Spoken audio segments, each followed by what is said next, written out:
ngapi? Akasema mimi nasoma VETA. La ngapi? La 10. Watu wakashangaa, unasoma VETA mdogo hivyo? Akasema mimi nasoma VETA la 10. Akauliza unasoma? Anasoma VETA la 10. Ashaniambia, nishamuuliza unatamani wewe kuwa nani? Akaniambia natamani kuwa engineer. Engineer nini? Akaniambia engineer wa nyumba. Yeye mwenyewe ndo anadai hivyo, anataka kuwa engineer wa nyumba. Nikamwambia sawa. Hata tuzungumze na mtoto. Mambo? Poa. Mzima?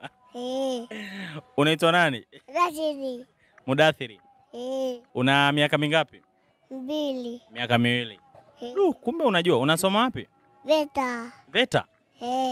La ngapi? La 10. Nasoma VETA. Unasoma VETA? Mjomba ni nani? Mjomba ni mama. Lakini? Ana manyonyo. Uliulizwa Samia? 5 tena. 5 tena. Ujivuta hapo. Sawa. Kwa hiyo misemo tayari ameikariri. Ameikariri misemo yake ambayo anaisema mara kwa mara yeye mwenyewe. Sasa hivi mipango yangu mimi nilioipanga kwamba